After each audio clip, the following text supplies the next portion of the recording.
영상을 시청하기 전 구독과 좋아요, 알림 설정 부탁드립니다. 박서방, 내 피부가 그렇게 차갑게 느껴지나? 그날 밤 도시의 화려한 야경이 발치에 깔린 거실 조명 아래서 장모님이 제 손을 자신의 뺨에 가져다 대며 나직이 속삭였습니다. 그녀의 목소리는 평소의 단정함과는 달리 옅게 떨리고 있었고 눈빛은 이미 이성의 경계를 허물고 있었습니다. 58세라는 나이가 도무지 믿기지 않을 정도로 하얗고 매끄러운 그녀의 어깨가 실크 가운 사이로 살짝 드러났을 때 저는 심장이 터질 것 같은 전율을 느꼈습니다.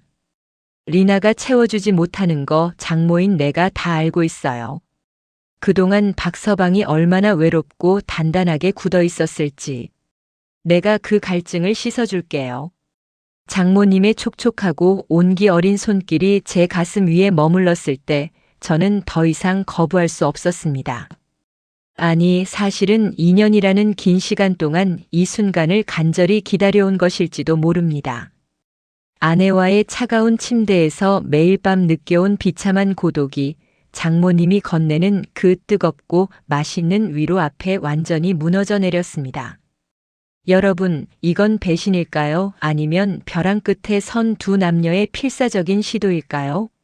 오늘 제가 들려드릴 이야기는 차마 누구에게도 말하지 못한 우리 가족의 은밀하고도 치명적인 비밀 기록입니다. 이 이야기가 궁금하시다면 구독과 좋아요로 저의 다음 고백을 응원해주세요. 여러분의 클릭 한 번이 저의 진심 어린 사연을 이어가는 큰 힘이 됩니다. 제 이름은 박지호, 올해 46세입니다. 남들은 저를 성공한 중년 남자라 부르며 부러워합니다. 도시의 랜드마크가 한눈에 보이는 고층 빌딩에서 프리미엄 수입 가구 쇼룸을 운영하고 있죠. 세련된 디자인과 정갈하게 정돈된 공간은 제 삶의 자부심이었습니다.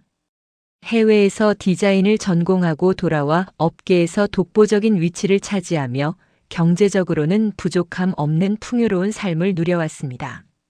하지만 제 집안의 온기는 밖에서 보는 화려함과는 달리 늘 싸늘했습니다. 4년 전 운명처럼 만난 아내 리나는 제 이상형 그 자체였습니다. 이웃나라에서 온 지적인 디자이너였던 그녀와 저는 첫눈에 반해 결혼에 골인했죠. 하늘과 맞닿은 펜트하우스에서 시작된 신혼생활은 세상 누구보다 완벽할 줄 알았습니다. 그러나 행복은 침실 문턱을 넘기도 전에 차갑게 멈춰버렸습니다. 리나는 심각한 감각 거부증을 앓고 있었습니다.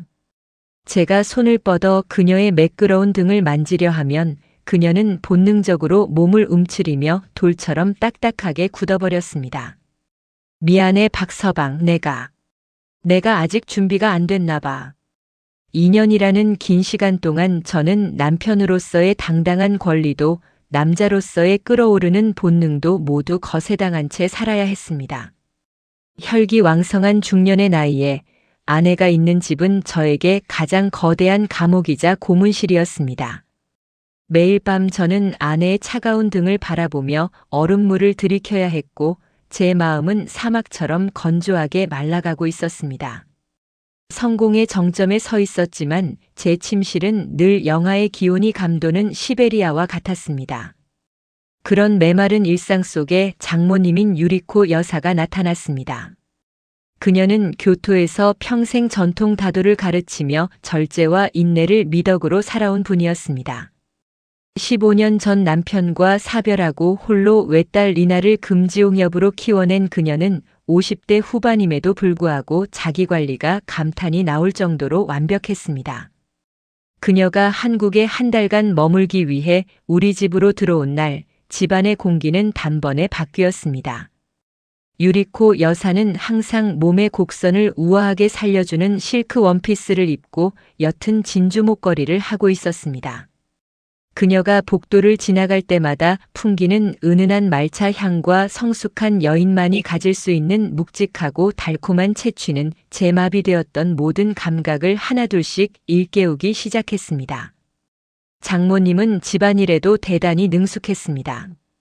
리나가 챙기지 못하는 제 식사를 정성껏 준비했고 퇴근한 저를 위해 항상 적절한 온도의 따뜻한 차를 내어주었습니다. 찻잔을 건네는 그녀의 가늘고 우아한 손가락, 그리고 저를 바라보는 깊고 고요한 눈동자. 박서방, 오늘도 고생 많았어요. 그 다정한 말 한마디와 눈빛 너머에는 15년 동안 억눌러온 그녀만의 깊은 외로움이 깃들어 있었습니다. 그녀는 다도를 가르칠 때의 그 정갈한 몸짓으로 제 지친 영혼을 어루만졌습니다. 저는 본능적으로 깨달았습니다. 그녀 역시 저처럼 누군가의 뜨거운 온기를 간절히 갈망하고 있다는 것을요. 우리 두 사람은 리나가 잠든 거실에서 차를 나누며 서로의 공허함을 눈빛으로 채우기 시작했습니다. 그것은 말로 하는 대화보다 훨씬 더 진하고 자극적인 교감이었습니다. 사건은 안개가 자욱하게 깔려온 도시가 희뿌연 베일 속에 갇혔던 어느 목요일 밤에 일어났습니다. 리나는 먼 곳으로 1박 2일 세미나를 떠났고 넓은 펜트하우스에는 저와 장모님 단둘뿐이었습니다. 저는 서재에서 홀로 독한 위스키를 마시며 깊은 한숨을 내쉬고 있었습니다. 그때 장모님이 얇은 비단 가운 하나만 걸친 채 제 방문을 열고 들어왔습니다. 박서방, 밖에 안개가 너무 깊어서 잠이 오질 않네요. 나랑 같이 한잔해도 될까요? 그녀는 제 옆자리에 앉아 자신의 빈잔을 내밀었습니다. 은은한 스탠드 조명 아래 비치는 그녀의 매끄러운 다리 선과 살짝 젖은 머리카락이 제 이성을 사정없이 흔들었습니다. 술 기운이 기분 좋게 오르자 장모님의 속 깊은 고백이 터져나왔습니다. 15년의 긴 고독, 딸의 행복을 위해 자신을 지워야 했던 인고의 시간들, 그리고 사위인 저를 보며 느꼈던 알 수 없는 통증에 대해 이야기했습니다. 리나가 박서방을 아프게 하는 거 엄마인 내가 다 보고 있었어요. 그 애가 채워주지 못하는 그 깊은 구멍을. 장모인 내가 대신 채워주면 안 될까요? 그녀의 손이 제 가슴에 단단한 근육을 타고 내려와 손등 위에 뜨겁게 머물렀을 때 제 안의 둑이 완전히 무너졌습니다. 저는 그녀를 거칠게 끌어안았고 장모님은 기다렸다는 듯 제 넓은 품에 파고들었습니다. 58세 여자의 몸이 이토록 탄력 있고 촉촉할 수 있다는 사실에 저는 경악했습니다. 우리는 리나가 없는 그 집에서 넘지 말아야 할 금지된 선을 완전히 넘어버렸습니다. 그것은 도덕적인 죄악이었지만 동시에 세상에서 가장 달콤하고 맛있는 구원이었습니다. 우리는 도심의 한적한 무인 호텔을 우리만의 은밀한 은신처로 삼았습니다. 장모님은 저와 단둘이 있을 때면 평소에 단아한 탈을 던져버리고 마치 오랫동안 굶주린 사람처럼 제 몸을 탐닉하고 갈구했습니다. 그녀의 성숙한 위로와 능숙한 몸짓은 아내에게선 상상조차 할 수 없었던 극상의 황홀경을 선사했습니다.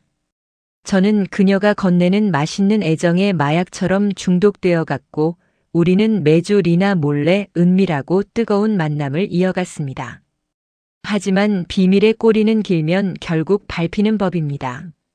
어느 날 저녁 장모님이 제 차 뒷좌석 깊숙한 구석에 떨어뜨린 진주 귀걸이 한쪽을 리나가 발견하고 말았습니다. 박서방, 이게 왜 여기 있어? 이거 우리 엄마가 제일 아끼던 거잖아. 아내의 서늘한 질문에 제 심장은 그대로 얼어붙었습니다. 당황해서 말을 더듬는 저를 보며 리나의 눈빛은 무서운 의심으로 가득 찼습니다. 그날 밤 리나는 제가 샤워하는 사이 제 휴대폰을 몰래 확인했습니다. 그곳에는 장모님과 주고받은 입에 담지 못할 은밀한 메시지들이 가득했습니다. 리나는 비명을 지르며 장모님의 방으로 쳐들어갔고 그곳 화장대 위에 놓인 제 손목시계를 발견했습니다. 엄마, 박서방, 당신들 정말 사람이 맞아? 리나의 처절한 통곡 소리가 펜트하우스의 높은 천장을 뚫고 나갔고 저는 거실 바닥에 무릎을 꿇은 채 고개를 들지 못했습니다. 장모님 역시 흐트러진 차림으로 바닥에 주저앉아 얼굴을 감싸쥐고 흐느꼈습니다. 우리 세 사람의 완벽했던 세계가 한순간에 산산조각이 나는 비극적인 순간이었습니다. 비밀이 폭로된 후 우리 집은 숨소리조차 크게 내지 못하는 거대한 무덤처럼 변했습니다. 리나는 식음을 전폐하고 방에 틀어박혀 나오지 않았지만 의외로 곧장 이혼을 요구하지는 않았습니다. 오히려 기묘한 변화는 장모님에게서 나타났습니다. 비밀이 들통나자 그녀는 더 이상 자신을 숨기거나 부끄러워하지 않았습니다. 장모님은 아내가 거실에 뻔히 있는데도 제 손등을 쓰다듬거나 제 어깨에 스스럼 없이 머리를 기댔습니다. 어차피 다 알게 된 거 이제 숨길 필요 없잖아요. 박서방, 당신도 이제 내가 없으면 하루도 못 버티잖아요. 그녀의 눈빛은 이제 사랑을 넘어선 광기 어린 집착으로 변해가고 있었습니다. 그녀는 매일 밤 제 방문을 손톱으로 긁으며 속삭였습니다. 리나는 박서방을 절대로 만족시킬 수 없어요. 당신을 진정으로 이해하고 안아줄 여자는 이 세상에 나뿐이에요. 저 역시 지옥 같은 죄책감에 시달리면서도 장모님이 건네는 그 원숙하고 진한 위로의 감각을 떨쳐내지 못했습니다. 아내의 흐느끼는 울음소리가 벽 너머로 가늘게 들려오는데도 저는 장모님의 방에서 풍겨 나오는 그 진한 향기에 이끌려 좀비처럼 발걸음을 옮기곤 했습니다. 저는 남자로서의 뒤늦은 자존감과 쾌락을 장모님에게서 찾았고 아내는 그런 우리를 죽은 나무 같은 눈으로 지켜보며 서서히 말라가고 있었습니다. 장모님이 본국으로 돌아가야 할 예정일이 코앞으로 다가왔습니다. 공항으로 떠나기 전날 밤 리나가 거실로 우리 두 사람을 불러 모았습니다. 사흘 동안 한숨도 자지 못한 듯 수척해진 아내가 힘겹게 입을 열었습니다. 이혼은 안 해.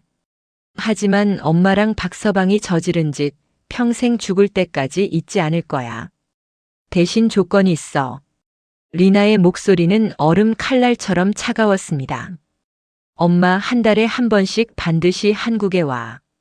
박서방이 밖에서 다른 천박한 여자 만나는 꼴은 죽어도 못 보겠으니까 차라리 내 눈앞에서 엄마가 해결해. 대신 나는 이제부터 죽은 사람처럼 살 거야. 박서방이 원하는 남자의 욕구는 엄마가 채워주고 나는 그냥 이 집을 지키는 각오로 남을게. 충격적인 제안이었습니다.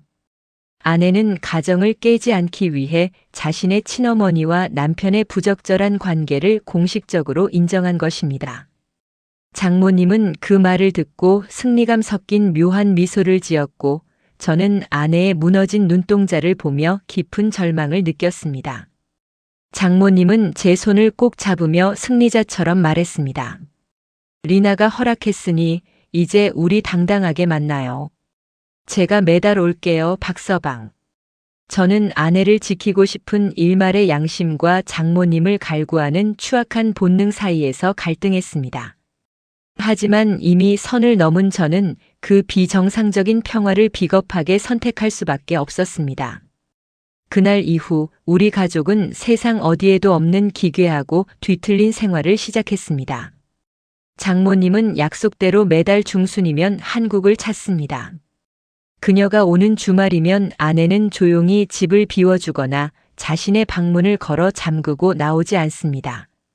저는 펜트하우스의 넓은 거실에서 장모님과 고급 와인을 나누며 그녀가 준비한 그 뜨겁고 맛있는 시간 속에 저 자신을 온전히 던집니다. 리나는 정신과 치료를 시작했지만 여전히 저와의 육체적 접촉은 철저히 거부합니다. 대신 그녀는 장모님이 가져온 화려한 선물들을 챙기며 겉으로는 평범한 딸처럼 행동합니다.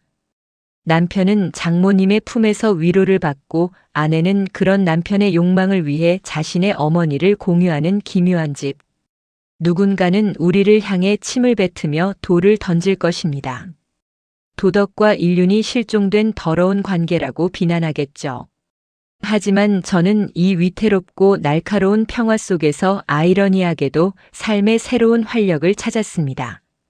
장모님의 원숙한 사랑은 저를 남자로 숨쉬게 하고 아내의 무기는 제 가정을 껍데기뿐일지언정 유지하게 합니다. 창밖으로 소리 없이 눈이 내리는 밤, 저는 다시 찾아올 장모님의 향기를 기다리며 차가운 침대를 미리 데워놓습니다. 우리만의 은밀한 낙원은 그렇게 매일 밤 조금씩 더 깊고 어두운 늪으로 우리 세 사람을 천천히 끌어당기고 있습니다. 끝까지 들어주셔서 감사합니다. 구독과 좋아요 부탁드립니다. 다음 사연으로 찾아뵙겠습니다.